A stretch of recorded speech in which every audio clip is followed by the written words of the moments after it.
জীবনে অনেক সময় আমরা এটা দেখে থাকি যে আগামী প্রজন্ম সেই কাজটি করে যেটা তার পূর্ববর্তী প্রজন্ম করে গেছেন। একটা উদাহরণ দিই, তাহলে দেখুন, একদিকে আছে মাতা পিতা যারা আজীবন সংঘর্ষ করেছেন ধন অর্জন করার জন্য। তারপর তারই সন্তান তার সাথে এই লড়াই করে তার থেকে সমস্ত সম্পত্তি ছিনিয়ে নিল। তারপরে যত সময় অতিবাহিত হয় সেই সন্তানের সাথেও সেই একই ক্রিয়া ঘটতে থাকে। তার সন্তান তার সমস্ত সম্পত্তি ছিনিয়ে নেয়। তাহলে এমন কি সঞ্চয় করবেন যা পরবর্তী প্রজন্মকে দিয়ে যেতে পারেন, সেই বিষয়ে ভাবুন। ভেবে দেখুন, এই যে ধন সঞ্চয় আপনি করছেন, এর আসলে লাভ কি? অবশ্যই আবশ্যক, কিন্তু এটাই কি শুধু সবথেকে গুরুত্বপূর্ণ বিষয়, যেখানে আপনি জানেন যে আপনি এই সম্পত্তি ভোগ করতে পারবেন না, কারণ এই সমস্ত সম্পত্তি আপনাকে পরবর্তী প্রজন্মের হাতে সঁপে দিতে হবে। তাহলে ধন সঞ্চয় করুন, কিন্তু এমন একটা সম্পত্তি কেন সঞ্চয় করা উচিত নয় যার উপভোগও আপনি করতে পারবেন, পরবর্তী প্রজন্মকেও দিয়ে যেতে পারবেন, আর মতভেদও হবে না। এমন সম্পত্তি আছে, আর এই সম্পত্তি হলো প্রেম। যদি আপনার মনে কোনো কিছু সঞ্চয় করার বাসনা জেগে ওঠে, তাহলে প্রেম সঞ্চয় করুন। সেটা পরবর্তী প্রজন্মও পাবে এবং সেই প্রজন্ম ভবিষ্যতে ভালোবাসা ছড়াতে থাকবে। আর তখন এই মন সুপ্রসন্ন হয়ে বলবে, রাধা রাধা। পুরুষার্থ। শাস্ত্রে 4 ধরনের পুরুষার্থের কথা বলা হয়েছে। প্রথম হলো ধর্ম। আপনি কি জানেন এই ধর্ম আসলে কি? আপনার কি মনে হয় ধর্ম আসলে কি? কোনো বিশেষ ঈশ্বরকে মানাই কি ধর্ম বলা হয়? নাকি কোনো বিশেষ রীতি পালন করাই হলো ধর্ম? নাকি কোনো বিশেষ সাহিত্যকে সর্বশ্রেষ্ঠ মনে করাই হলো ধর্ম? না, ধর্ম হলো সেটা যাকে ধারণ করা যেতে পারে। আর ধারণ শুধু সেটাই করা যায় যা পবিত্র। পবিত্র শুধু তাকেই বলা হয় যা নিঃস্বার্থ, যার মধ্যে শাসন করার কোনো ইচ্ছে নেই, যা সরলভাবেই প্রবাহমান, জল এবং বায়ুর মতো। যখন কোনো ব্যক্তি ধর্মকে ধারণ করেন এবং সেই ধর্ম সেই ব্যক্তিকে রক্ষা করে, তখন তাকে ধর্ম বলা হয়। ধর্ম যা রক্ষা করে অহংকার থেকে, খারাপ চিন্তার হাত থেকে। সেই জন্য পুরুষার্থ গড়ে তোলার আগে, ধর্ম পালন করার আগে ধর্মের প্রকৃত অর্থ কি সেটা বুঝে নিন। এটা জেনে রাখুন যে সমস্ত ধর্মের আধার, সমস্ত ধর্মের ভিত শুধুমাত্র ভালোবাসা। আসুন আর এই ভালোবাসার সাথেই বলুন, রাধা রাধা। এই সংসারের সব থেকে গুরুত্বপূর্ণ তত্ত্ব কোনটা? প্রথম হলো সময়। জন্ম থেকে মৃত্যু পর্যন্ত এই যে সময়, এটাই তো হলো জীবন। দ্বিতীয় হলো জীবন, যাতে আমরা সময়ের সদ্ব্যবহার করি, শ্রেষ্ঠ থেকে শ্রেষ্ঠতর কাজ করার চেষ্টা করি। বহু বছরের এই পরম্পরা, এই সংস্কৃতিকে এগিয়ে নিয়ে যাওয়ার চেষ্টা করি। এই সংসারে আমরা অংশগ্রহণ করতে চেষ্টা করি। তৃতীয় হলো ধন। সেই ধন যা প্রত্যেক ব্যক্তি অর্জন করতে চেষ্টা করেন। এবার এই 3টি তত্ত্বের মধ্যে একটা সামঞ্জস্য আছে, সমান ব্যাপার আছে। সে ধনই হোক বা সময় হোক বা হোক জীবন। আর সেই সমান ব্যাপার হলো যে যদি আপনি এটা গণনা করতে থাকেন, তাহলে তা কমতে থাকে। যদি আপনি এটা ব্যবহার করেন, তাহলে তা বাড়তে থাকে। একে সংগঠিত করে রাখতে চেষ্টা করলে এ হাত থেকে ফসকে যায়। কিন্তু যদি আপনি একে সামলে রাখতে শিখে যান, তাহলে এমন কাজ করবেন যাতে সংসারের সাথে সাথে পরবর্তী প্রজন্ম লাভবান হবে। যদি কিছু শিখতে চান, তাহলে সামলাতে শিখুন, গণনা করা বা সংগঠিত করা নয়। আসুন আর আমার সাথে ভালোবেসে বলুন, রাধা রাধা। কখনো কোনো বাগানের কোনো বৃক্ষকে দেখেছেন যেখানে সুগন্ধি ফুল থাকে, রসালো ফল থাকে? তখন মন প্রফুল্ল হয়ে ওঠে, মন থেকে সেই বৃক্ষের প্রতি ভালোবাসা জন্মায়। কিন্তু যিনি বাগানের মালিক, শুধুমাত্র তিনিই জানেন যে কিভাবে এই বৃক্ষকে আগলে রাখতে হয়, কিভাবে তার পরিচর্যা করলে এতে সুন্দর সুগন্ধি ফুল হবে, রসালো ফল হবে। কখনো কখনো প্রয়োজনের থেকে বেশি রোদ পেলে এই বৃক্ষগুলি শুকিয়ে যায়, প্রয়োজনের থেকে কম রোদ পেলেও এই বৃক্ষ কিন্তু শুকিয়ে যায়। প্রয়োজনের থেকে কম জল যদি পায়, এই বৃক্ষ শুকিয়ে যেতে পারে। প্রয়োজনের থেকে অতিরিক্ত জল যদি পায়, তখনও এই বৃক্ষের শিকড়গুলি নষ্ট হয়ে যেতে পারে। এবার এটাই কিন্তু আমাদের সংসারের সাথেও হয়। আমাদের সংসারের সকল প্রতিভাশালী ব্যক্তি, যেমন লেখক, বিচারক, প্রবক্তা, যোদ্ধা, এদের সবার ক্ষেত্রে এই কথাটাই প্রযোজ্য। যদি বেশি প্রশংসা করা হয়, তাহলেও এরা হারিয়ে যাবেন। প্রয়োজনের থেকে বেশি যদি নিন্দা করা হয়, তখনও তারা নত হয়ে পড়বেন। তাহলে আপনি এদের রক্ষা করুন এবং নিজেদেরও। মনে রাখবেন একটা কথা, জেনে রাখুন কখন কোন নিন্দায় আপনি লজ্জিত হবেন না, আর কখন কোন প্রশংসার দ্বারা নিজের মধ্যে অহংবোধ জাগ্রত করবেন না। এই মন সুপ্রসন্ন হয়ে বলবে, রাধা রাধা। এই সাগর কত বিশাল আকার, কখনো শান্ত কখনো উত্তাল, কিন্তু এই সাগরকে এত মহান কে করে তুলল? জল। এবার এই জলের যাত্রা দেখুন, সেটা কতটা কঠিন। এই জল সাগরে থাকে, সূর্য ওকে এতটা উত্তপ্ত করে তোলে যে এই জল নিজের অস্তিত্ব হারিয়ে ফেলে এবং বাষ্পে পরিণত হয়ে হাওয়ায় মিলিয়ে যায়। তারপরে আকাশে যায় আর নিজের অস্তিত্ব আবার হারিয়ে ফেলে, মেঘে পরিণত হয়। তারপর এই মেঘ কোথাও গিয়ে কোনো পর্বতে ধাক্কা খায়, তারপর আবার এই জল নিজের অস্তিত্ব হারায়। তারপরে বর্ষার রূপ ধারণ করে তা বর্ষিত হয়, বা কোনো পর্বতের চূড়ায় তার শিখরে বরফের রূপ ধারণ করে। তারপরে এই বর্ষা মাটির দিকে নিজের যাত্রা শুরু করে। এবার মাটিতে ঝরে পড়া এই বর্ষা স্রোতের আকার ধারণ করে এবং আস্তে আস্তে বইতে থাকে। এই নদীর আকার ধারণ করে এবং নদী রূপে বইতে বইতে পাথরে ধাক্কা খায় বা কোনো পর্বতে ধাক্কা খায়, আর তারপর এই নদী এসে সাগরে সমাহিত হয়ে যায়। নদীর এই জল আবারও নিজের অস্তিত্ব হারিয়ে ফেলে, কিন্তু এইবার সেই জল নিজেই সাগরে পরিণত হয়। এটা আমাদের সকলের জন্য একটা শিক্ষা যে এই সংসারে জীবন এবং সময়ের হলো এক অনন্ত যাত্রা। এই সংসারে যা কিছু আছে তার সূত্রপাত কোথাও একটা হবেই। সেই জন্য মৃত্যু এবং সমাপ্তির চিন্তা ত্যাগ করে দিন, আর যে সূত্রপাত আপনি লাভ করছেন তার আনন্দ উপভোগ করুন। ভেবে দেখুন আপনি কিভাবে শ্রেষ্ঠ কর্ম করতে পারেন যাতে এই সংসার এবং এই সমাজ, এই দুইয়ের মঙ্গল সম্ভব। আসুন আমার সাথে ভালোবেসে বলুন, রাধা রাধা। একটি নৌকা বিশাল একটি সাগরে ভেসে চলে, কখনো যাত্রীদের বা কখনো বিশাল বস্তুকে নিজের সাথে বহন করে নিয়ে চলে, এক স্থান থেকে অন্য স্থানে পৌঁছে দেয়। এই নৌকা কখনো সাগরে আটকে পড়ে বা কখনো ডুবে যেতেও পারে, কিন্তু এই নৌকা তখন ডুবে যায় না যখন এর আশেপাশে অধিক মাত্রায় জল থাকে। এটা তখন ডুবে যায় যখনও নিজের আশেপাশের থাকা জলকে নিজের ভেতরে প্রবেশ করতে দেয়। যখন আস্তে আস্তে এই জল প্রবেশ করতে থাকে, নৌকা ভারী হতে থাকে আর আস্তে আস্তে ডুবে যায়। এটা আমাদের কাছে একটা শিক্ষা। হতেই পারে আমাদের এই সংসারে, আমাদের জীবনে আশেপাশে অনেক বেশি মাত্রায় নেতিবাচক শক্তি থাকবে, ঈর্ষা থাকবে, বিদ্বেষ, ঘৃণা বা ভয় থাকবে, কিন্তু মনের এই নৌকা শুধু তখনই ডুববে যখন আপনি এই নেতিবাচক শক্তিকে নিজের ভেতরে প্রবেশ করতে দেবেন। মনে রাখবেন, এই নেতিবাচক শক্তিকে কখনো নিজের মনে প্রবেশ করতে দেবেন না। প্রবেশ করলেও তাহলে যেন সে সেখানে কোনো স্থান না পায়। শুধু এই বিষয়টা খেয়াল রাখলে আপনার মনের এই নৌকা জীবনের এই সাগরে সব সময় ভেসে থাকবে, আর এই মন প্রসন্ন হয়ে বলবে, রাধা রাধা।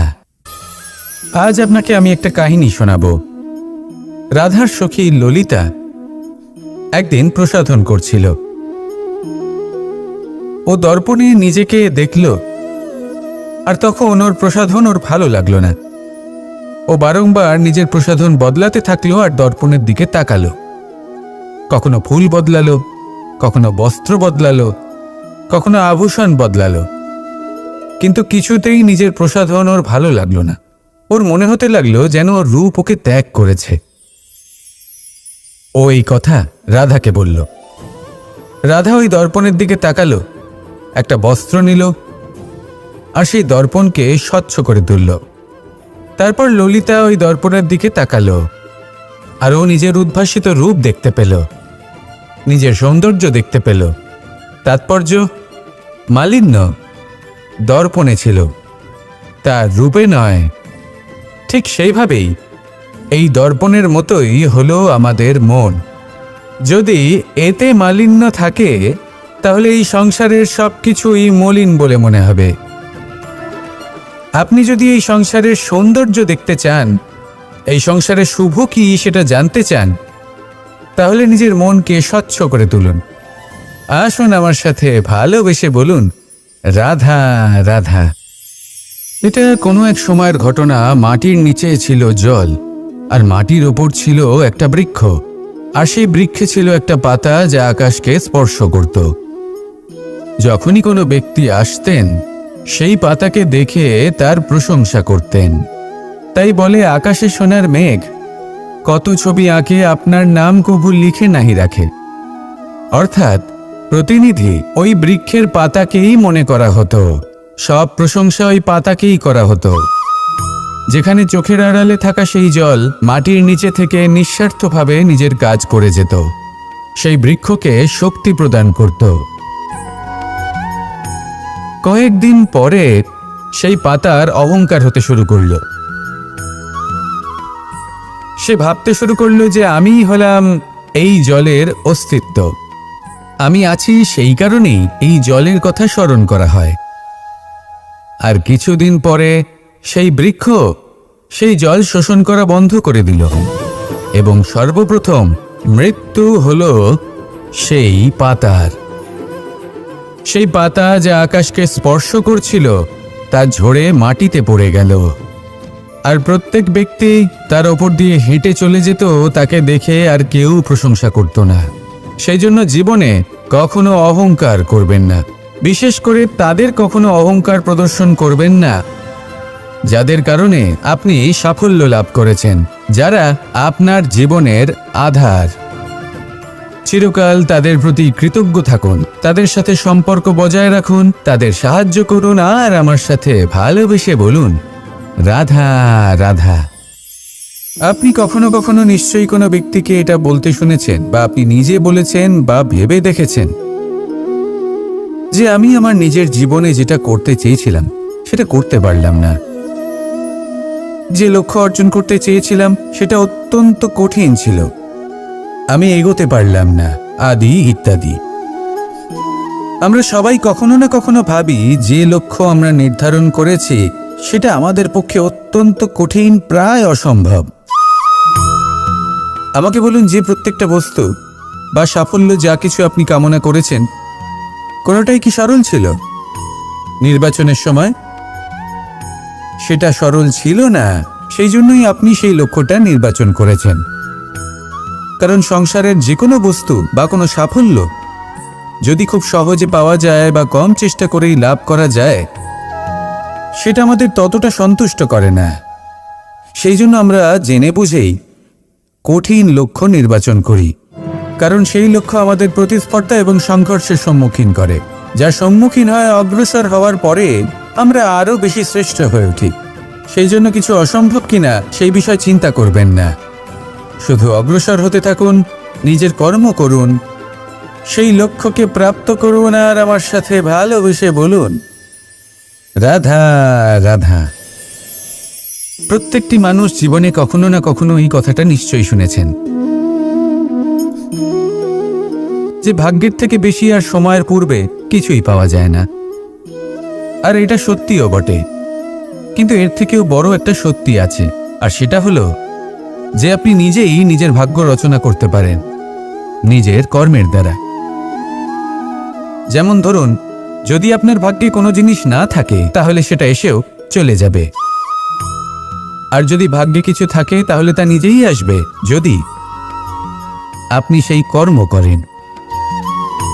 যেমন ধরুন পাণ্ডবরা, ওনাদের জীবন কি ছিল, ওনাদের সাথে কি হয়েছিল?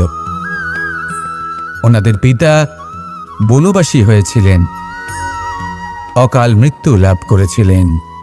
এবার এটাই যদি ওনারা নিজেদের ভাগ্য বলে মেনে নিতেন আর কিছুই না করতেন, তাহলে মহাভারতের সেই যুদ্ধে জয়লাভ করে সমস্ত ভূমণ্ডলের স্বামী কি করে হয়ে উঠতেন?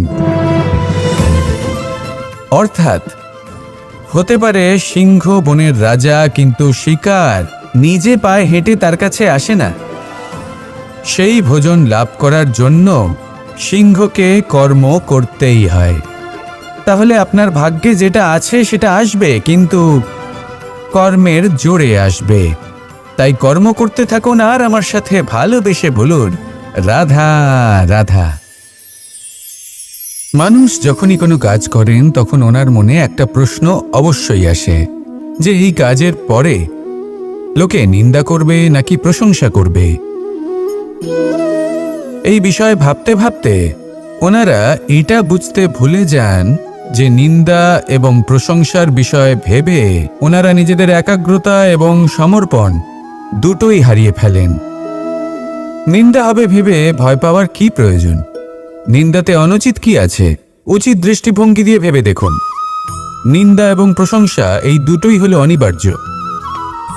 নিন্দা যখনই হয় তখন যে যাই বলুক না কেন, আপনি একটা সুযোগ লাভ করেন, একটা সুযোগ নিজের ভুল বুঝতে পারার, সেটা শুধরে নিতে পারেন, নিজের পথ বদলে নিতে পারেন আর সাফল্যের পথে অগ্রসর হতে পারেন। একটা শিক্ষা পাওয়া যায় এই নিন্দা দ্বারা। আর যখন প্রশংসা লাভ হয় তখন আমাদের মন আনন্দে ভরে ওঠে। এই দুটোই অত্যন্ত প্রয়োজনীয়। সেই জন্য নিন্দা এবং প্রশংসার এই খেলায় জীবনের অঙ্কটা বদলে ফেলবেন না, সেটা অনুচিত হবে। কারণ জীবন না শুধু নিন্দার বিষয় আর না শুধু প্রশংসার, জীবন হলো আত্মিক সুখের বিষয়। যখন আপনি কোনো শ্রেষ্ঠ কাজ করেন, আপনার মন আপনাকে বলে দেবে যে আজ আপনি কোনো শুভ কাজ করেছেন। সেটাই হলো আত্মিক সুখ, এটাই হলো জীবন। তাই নিন্দার মাধ্যমে যে দুঃখ জীবনে আসে বা ফেলে আসা অতীতের জন্য আপনার জীবনে যে দুঃখ আসে, সেগুলো ভাবা বন্ধ করে দিন আর কর্ম করুন এই বর্তমানের জন্য, আগামী ভবিষ্যতের জন্য। আসুন আমার সাথে ভালোবেসে বলুন, রাধা রাধা। দেখুন, এটা তো সবাই করে থাকেন। ধনের কামনা করা, ধন অর্জন করা, ঈশ্বরকে ধন্যবাদ জানানো, সবাই করেন, কিন্তু ফল সবাই পান না। কারণ বেশিরভাগ মানুষই পেছনে ফিরে তাকিয়ে এটা ভাবেন যে আমরা তো জীবনটা যাপনই করলাম না। এই জীবনে সবকিছু আছে, সম্পত্তি আছে, স্বাচ্ছন্দ্য আছে, সাফল্য আছে, শুধু সুখ আর শান্তি নেই। এবার এরকমটা কেন হয়? এর পেছনে কারণটা কি? কারণ হলো এটাই যে জীবনে বাঁচার যে বিধি আপনি নির্বাচন করেছেন তা কিছুটা অনুচিত। জীবনে কিভাবে বাঁচা উচিত, জীবনযাপন কিছুটা রীতি মেনে করা উচিত। অর্থাৎ সবাইকে ভালোবাসুন, কারোর সাথে ছলনা করবেন না, সম্পর্ক গড়ে তুলুন, তা পালন করুন। যদি ধন অর্জন করতে চান তাহলে নীতি মেনে করুন, ভেবেচিন্তে পরিকল্পনা করে। আবার বলবো, কারোর সাথে কোনো ছলনা নয়, কোনো অনুচিত কর্ম করবেন না ধন অর্জন করার জন্য। আর যদি ঈশ্বরকে ধন্যবাদ জানাতে চান তাহলে প্রীতি দ্বারা করুন। আর যে ব্যক্তি রীতি, নীতি আর প্রীতি এই তিনটি ভাব বুঝে উঠতে পারে এবং তা আত্মসাৎ করে নিতে পারে, তার অতীত, ভবিষ্যৎ এবং বর্তমানকাল সবকিছু সংযত হয়। আপনি কিভাবে জীবনযাপন করতে চান, কিভাবে ধন অর্জন করতে চান, ঈশ্বরকে ধন্যবাদ জানাতে চান, নির্বাচন আপনার। আসুন আমার সাথে ভালোবেসে বলুন, রাধা রাধা। ভয় হলো মানুষের জীবনে এমন একটি আবেগ যেটা না থাকলেও মঙ্গল, আর থাকাটাও প্রয়োজনীয়। এই ভয় মাঝে মাঝে মানুষকে কোনো কর্ম করা থেকে বাধা দেয়, আবার কখনো মানুষকে এই ভয়ই কোনো কর্ম করতে প্রেরণা প্রদান করে। এবার যেমন মৃত্যুর পর আমরা স্বর্গলাভ করব নাকি নরক বাস করব, সেই বিচারটা ভয় হিসেবে মানুষের মনে ঘর করতে থাকে। আর এই ভয়ের বিষয়ে মানুষ এতটাই ভাবে যে নিজের জীবনের লক্ষ্য, উদ্দেশ্য, রীতি এই সব কিছুর বিষয়ে ভুলে যায়। দেখতে গেলে মৃত্যুর পরে কি হবে সেটা আমাদের মধ্যে কেউ জানে না। সেটা তো মৃত্যুর পরেই আমরা জানতে পারব। কিন্তু এই মৃত্যু পর্যন্ত নিজের জীবনের সারথি হলেন আপনি নিজেই, তাই না? আপনি চাইলে এই জীবনকে স্বর্গও করতে পারেন, আবার নরকেও পরিণত করতে পারেন। নির্ভর করছে আপনার কর্মের ওপর আর আপনার আপনজনের ওপর। আপনি যাদের আপন বলে মনে করেন, অনেক সময় যাদের আপনি বন্ধু বলে মনে করেন, কথায় আছে যে প্রকৃত বন্ধুর মধ্যে ঈশ্বর বসবাস করেন। এই বন্ধু আপনাকে হয় পথ থেকে সরিয়ে দেবে বা উচিত পথে নিয়ে আসবে। এরাই আপনার জীবনকে স্বর্গ করে তুলতে পারে বা আপনাকে নরক পথেও টেনে নিয়ে যেতে পারে। তাই জীবনে নিজের কর্মের বিষয়ে আর নিজের সঙ্গের বিষয়ে ভাবুন। সতর্ক হয়ে এগোন আর আমার সাথে ভালোবেসে বলুন, রাধা রাধা।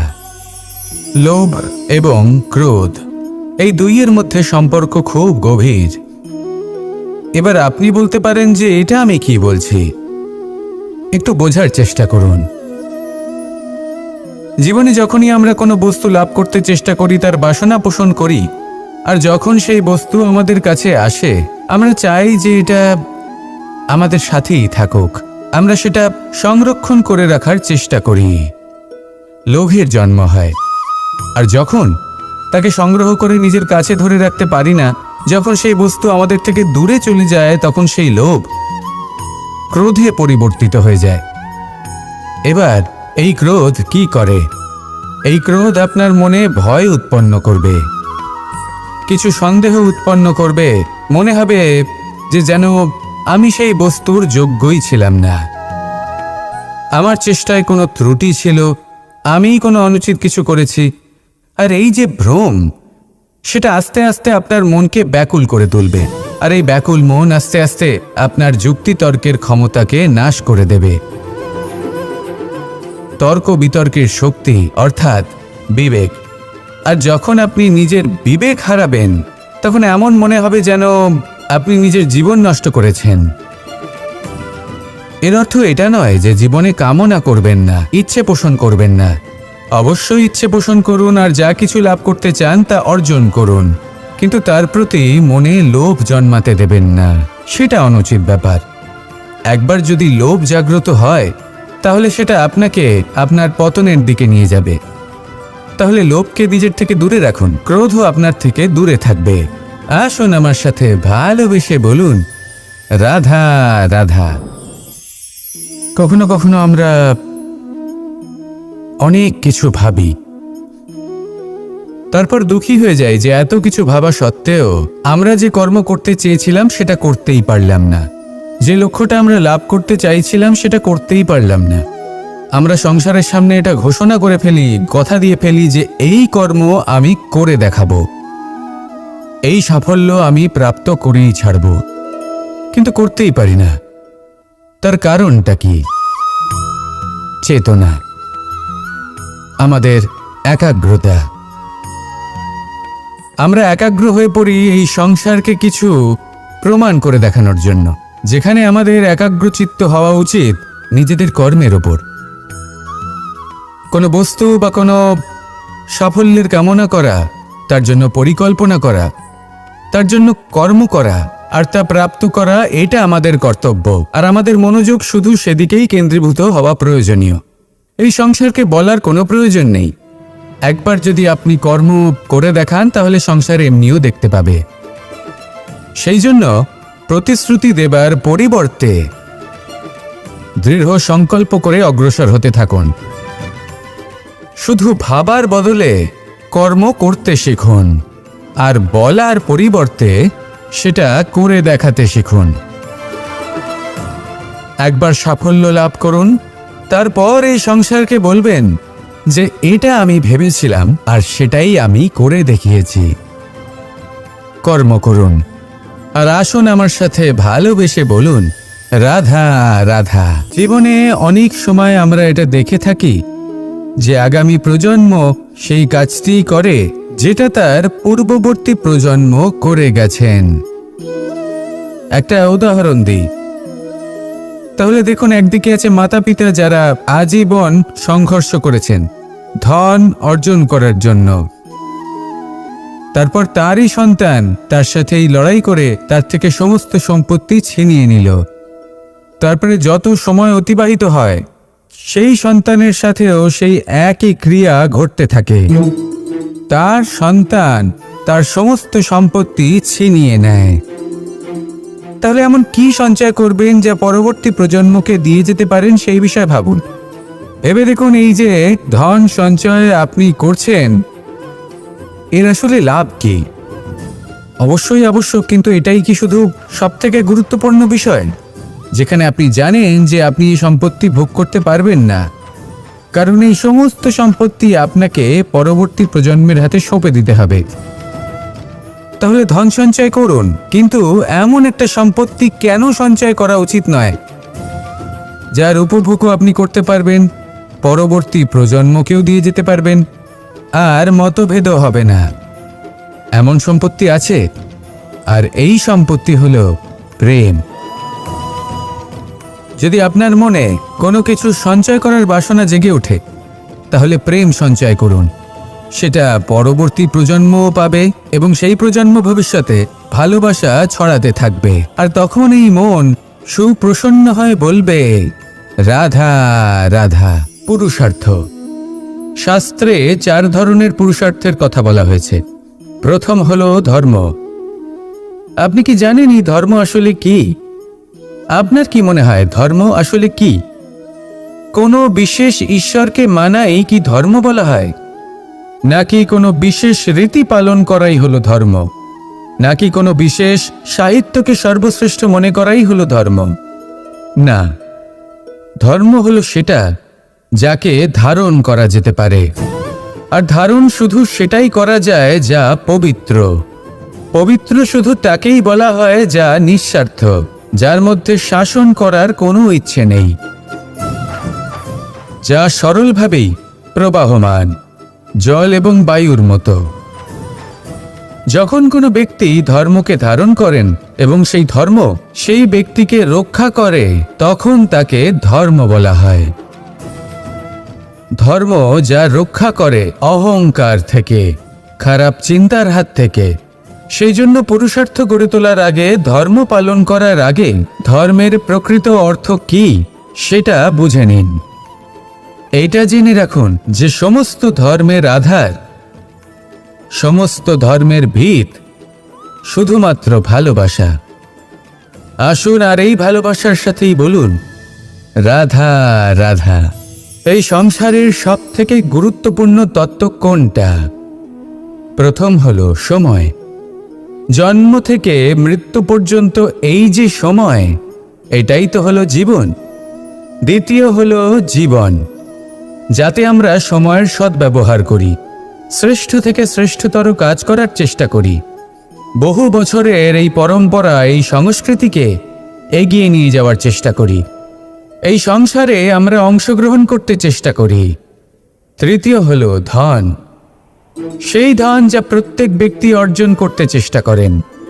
এবার এই 3টি তত্ত্বের মধ্যে একটা সামঞ্জস্য আছে, সমান ব্যাপার আছে। সে ধনই হোক বা সময় হোক বা হোক জীবন। আর সেই সমান ব্যাপার হলো যে যদি আপনি এটা গণনা করতে থাকেন তাহলে তা কমতে থাকে, যদি আপনি এটা ব্যবহার করেন তাহলে তা বাড়তে থাকে। একে সংগঠিত করে রাখতে চেষ্টা করলে এ হাত থেকে ফসকে যায়, কিন্তু যদি আপনি একে সামলে রাখতে শিখে যান, তাহলে এমন কাজ করবেন যাতে সংসারের সাথে সাথে পরবর্তী প্রজন্ম লাভবান হবে। যদি কিছু শিখতে চান তাহলে সামলাতে শিখুন, গণনা করা বা সংগঠিত করা নয়। আসুন আর আমার সাথে ভালোবেসে বলুন, রাধা রাধা। কখনো কোনো বাগানের কোনো বৃক্ষকে দেখেছেন যেখানে সুগন্ধি ফুল থাকে, রসালো ফল থাকে? তখন মন প্রফুল্ল হয়ে ওঠে, মন থেকে সেই বৃক্ষের প্রতি ভালোবাসা জন্মায়। কিন্তু যিনি বাগানের মালিক শুধুমাত্র তিনিই জানেন যে কিভাবে এই বৃক্ষকে আগলে রাখতে হয়, কিভাবে তার পরিচর্যা করলে এতে সুন্দর সুগন্ধি ফুল হবে, রসালো ফল হবে। কখনো কখনো প্রয়োজনের থেকে বেশি রোদ পেলে এই বৃক্ষগুলি শুকিয়ে যায়, প্রয়োজনের থেকে কম রোদ পেলেও এই বৃক্ষ কিন্তু শুকিয়ে যায়।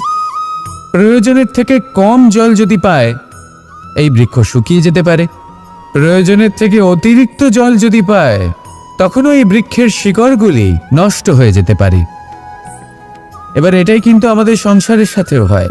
আমাদের সংসারের সকল প্রতিভাশালী ব্যক্তি, যেমন লেখক, বিচারক, প্রবক্তা, যোদ্ধা, এদের সবার ক্ষেত্রে এই কথাটাই প্রযোজ্য। যদি বেশি প্রশংসা করা হয় তাহলেও এরা হারিয়ে যাবেন। প্রয়োজনের থেকে বেশি যদি নিন্দা করা হয় তখনও তারা নত হয়ে পড়বেন। তাহলে আপনি এদের রক্ষা করুন এবং নিজেদেরও। মনে রাখবেন একটা কথা, জেনে রাখুন কখন কোন নিন্দায় আপনি লজ্জিত হবেন না, আর কখন কোন প্রশংসার দ্বারা নিজের মধ্যে অহংবোধ জাগ্রত করবেন না। এই মন সুপ্রসন্ন হয়ে বলবে, রাধা রাধা। এই সাগর কত বিশাল আকার, কখনো শান্ত কখনো উত্তাল, কিন্তু এই সাগরকে এত মহান কে করে তুলল? জল। এবার এই জলের যাত্রা দেখুন, সেটা কতটা কঠিন। এই জল সাগরে থাকে, সূর্য ওকে এতটা উত্তপ্ত করে তোলে যে এই জল নিজের অস্তিত্ব হারিয়ে ফেলে এবং বাষ্পে পরিণত হয়ে হাওয়ায় মিলিয়ে যায়। তারপরে আকাশে যায় আর নিজের অস্তিত্ব আবার হারিয়ে ফেলে, মেঘে পরিণত হয়। তারপর এই মেঘ কোথাও গিয়ে কোনো পর্বতে ধাক্কা খায়, তারপর আবার এই জল নিজের অস্তিত্ব হারায়। তারপরে বর্ষার রূপ ধারণ করে তা বর্ষিত হয়, বা কোনো পর্বতের চূড়ায় তার শিখরে বরফের রূপ ধারণ করে। তারপরে এই বর্ষা মাটির দিকে নিজের যাত্রা শুরু করে। এবার মাটিতে ঝরে পড়া এই বর্ষা স্রোতের আকার ধারণ করে এবং আস্তে আস্তে বইতে থাকে। এই নদীর আকার ধারণ করে এবং নদী রূপে বইতে বইতে পাথরে ধাক্কা খায় বা কোনো পর্বতে ধাক্কা খায়, আর তারপর এই নদী এসে সাগরে সমাহিত হয়ে যায়। নদীর এই জল আবারও নিজের অস্তিত্ব হারিয়ে ফেলে, কিন্তু এইবার সেই জল নিজেই সাগরে পরিণত হয়। এটা আমাদের সকলের জন্য একটা শিক্ষা যে এই সংসারে জীবন এবং সময়ের হলো এক অনন্ত যাত্রা। এই সংসারে যা কিছু আছে তার সূত্রপাত কোথাও একটা হবেই। সেই জন্য মৃত্যু এবং সমাপ্তির চিন্তা ত্যাগ করে দিন, আর যে সূত্রপাত আপনি লাভ করছেন তার আনন্দ উপভোগ করুন। ভেবে দেখুন আপনি কিভাবে শ্রেষ্ঠ কর্ম করতে পারেন যাতে এই সংসার এবং এই সমাজ, এই দুইয়ের মঙ্গল সম্ভব। আসুন আমার সাথে ভালোবেসে বলুন, রাধা রাধা। একটি নৌকা বিশাল একটি সাগরে ভেসে চলে, কখনো যাত্রীদের বা কখনো বিশাল বস্তুকে নিজের সাথে বহন করে নিয়ে চলে, এক স্থান থেকে অন্য স্থানে পৌঁছে দেয়।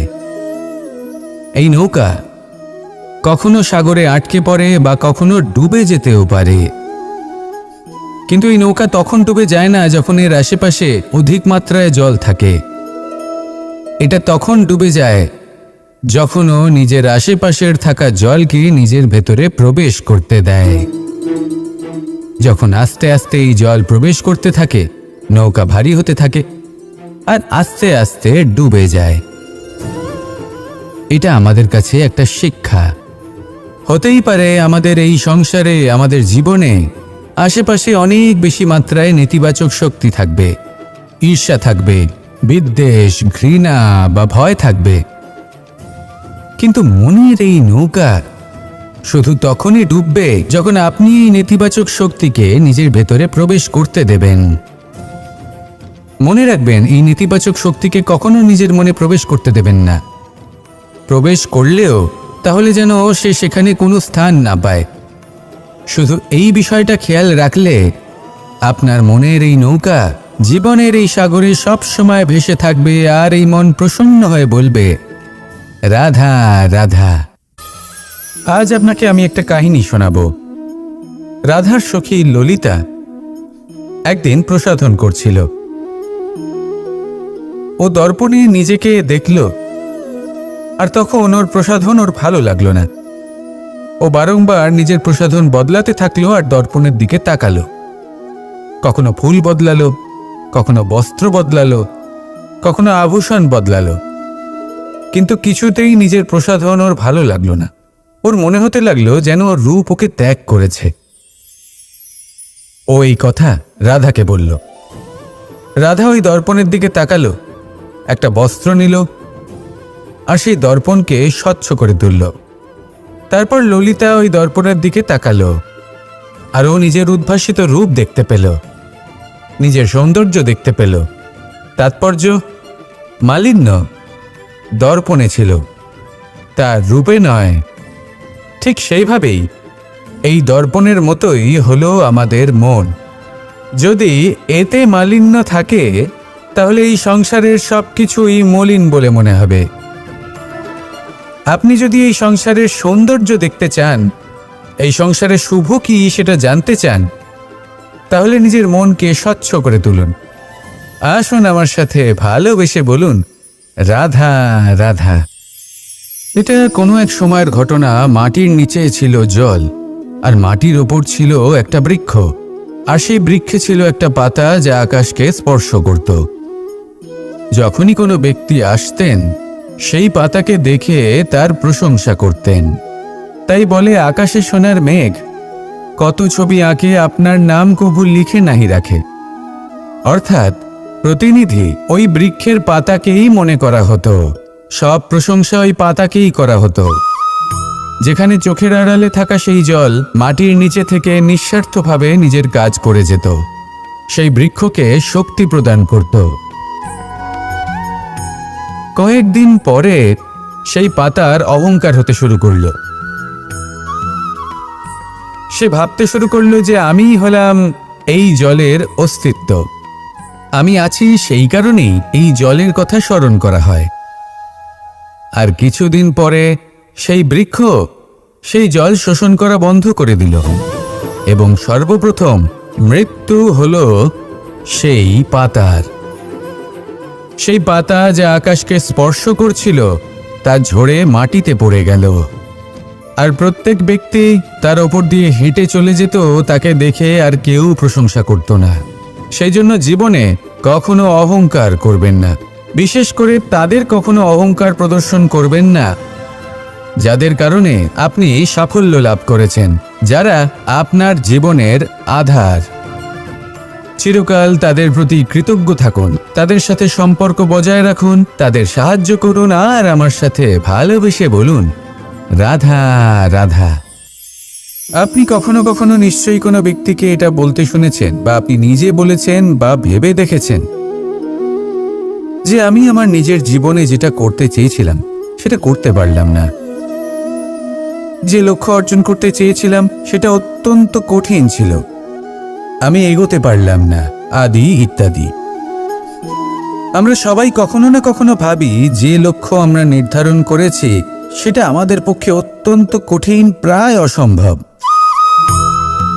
আমাকে বলুন, যে প্রত্যেকটা বস্তু বা সাফল্য যা কিছু আপনি কামনা করেছেন, কোনোটাই কি সরল ছিল? নির্বাচনের সময় সেটা সরল ছিল না, সেই জন্যই আপনি সেই লক্ষ্যটা নির্বাচন করেছেন। কারণ সংসারের যে কোনো বস্তু বা কোনো সাফল্য যদি খুব সহজে পাওয়া যায় বা কম চেষ্টা করেই লাভ করা যায়, সেটা আমাদের ততটা সন্তুষ্ট করে না। সেই জন্য আমরা জেনে বুঝেই কঠিন লক্ষ্য নির্বাচন করি, কারণ সেই লক্ষ্য আমাদের প্রতিস্পর্ধা এবং সংঘর্ষের সম্মুখীন করে, যার সম্মুখীন হয় অগ্রসর হওয়ার পরে আমরা আরও বেশি শ্রেষ্ঠ হয়ে উঠি। সেই জন্য কিছু অসম্ভব কিনা সেই বিষয় চিন্তা করবেন না, শুধু অগ্রসর হতে থাকুন, নিজের কর্ম করুন,